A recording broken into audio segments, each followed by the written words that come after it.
मैं प्रबंध सिंह लोधी। नाम मैटर नहीं करता, एक भारत का नागरिक ये समझ लीजिए। मेरी चिंता कोई बनावटी नहीं है। मैं वास्तविकता पर और थोड़ा सा अर्थव्यवस्था को पढ़कर के बात कर रहा हूँ। और बात ये है कि हमारा देश भारत आज बर्बादी की कगार पर है। उसके पीछे का कारण है हमारे देश की जनसंख्या का बढ़ना। एकमात्र कारण नहीं है। और किसी भी देश की जनसंख्या का बढ़ना अर्थव्यवस्था पर तब तक प्रभाव नहीं डालता जब तक उस जनसंख्या को कार्यशील बनाया जाए। हमारी देश के साथ में हुआ ये है कि जनसंख्या तो बढ़ी, लोग बढ़े, पर ना तो संसाधन बढ़े। और जो जिन लोगों को संसाधन बनाना था ये काम सरकार का था, और सरकार आपने बनाई।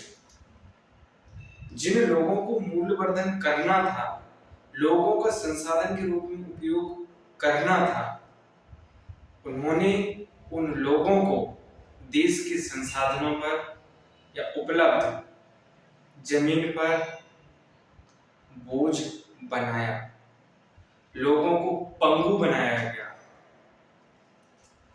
लोगों को कुछ चीजों की ओर ढकेला गया। जहां जो चीज लोगों को दी जानी थी वो चीज नहीं दी गई। और लोग संसाधन इसलिए नहीं बन सके क्योंकि देश की सरकार ने या समाज ने दो चीजें नहीं दे पाई। और यह दोनों चीजें किसी भी मनुष्य या व्यक्ति के मूल्यवर्धन के लिए अति आवश्यक है। पहली शिक्षा और दूसरी स्वास्थ्य।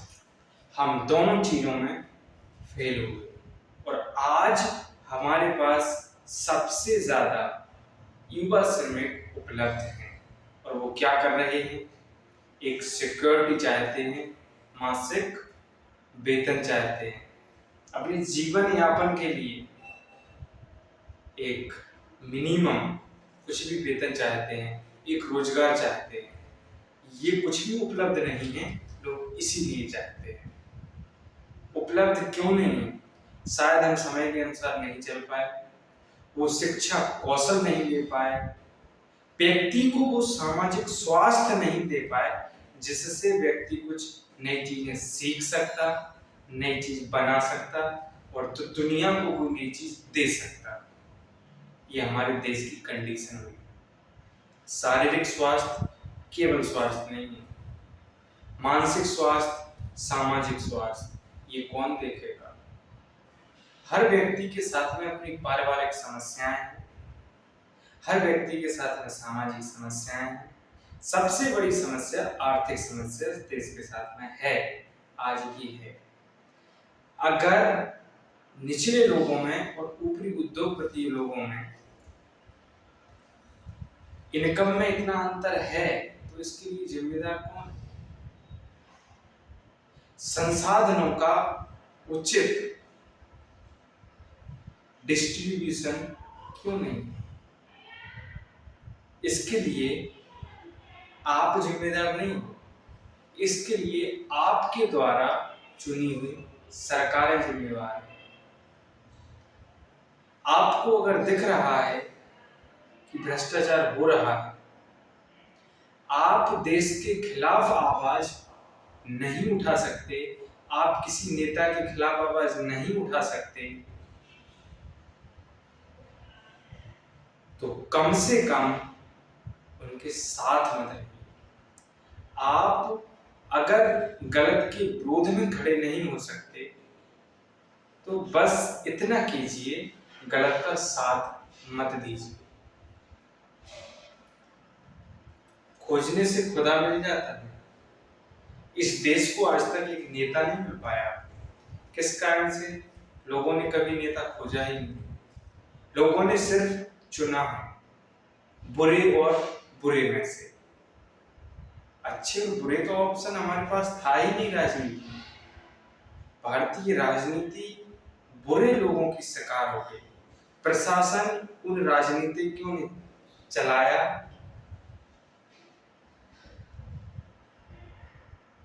जो स्वयं भी कूटनीति कर रहे थे, राजनीति नहीं।